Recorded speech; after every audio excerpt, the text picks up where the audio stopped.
bizning davrimiz. Atimi emas, boshqa kunimi emas. Dal hozirning o'zi. Ba'zilar dunyoni, hukumatni va boshqalarni o'ziga qarzdor o'ylaydi. Amaliyotda hech kim bizga qarzdor emas. Hayot bizga berilgan sovg'a. Agar biz bu sovg'adan unumli foydalanmasak, o'zimizni emas, butkul insoniyatni ko'zga ilmagan bo'lamiz. Men quloq seling. Jo'shqin tarbiyalar sizga ilhom bo'lsin.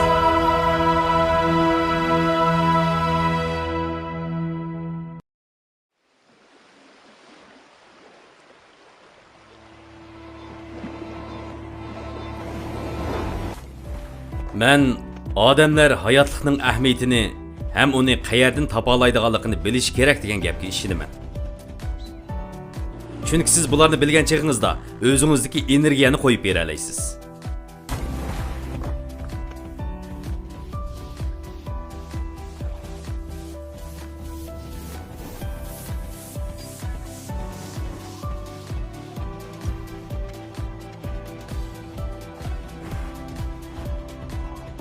Navada o'zingizning nima uchun dunyoga to'ralganligingizni bilmasangiz, undaqda tezroq nishoningizni tepib olishingizni umid qilaman.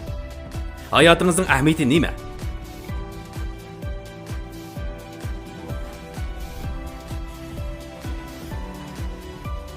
Siz har kuni qanchalik vaqtingizni, g'oyangizni amalga oshirish uchun sarf qilasiz?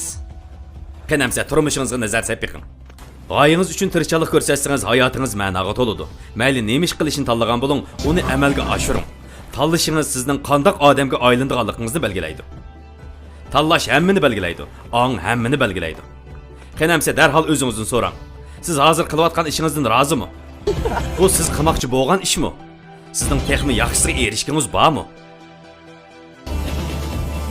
Siz ko'nglingizning cho'nqur qatidan texmi yaxshi bir dunyoning sizni kutayotganligiga, shundaqla hayotda yana nurg'un ishlarning qilishingizni kutib turayotganligiga ishonamsiz. Mana bular bu dunyoga to'ralganligingizning sababi. Men dunyoda arzusi yo'q odam borligiga ishonmayman. Muvaffaqiyat to'g'ri nishon va orzuga ega tirishchan kishilarga mansub. Ikkilanmang, bal qo'yib o'tmang. Har qanday ishga cho'qim bir amal bor.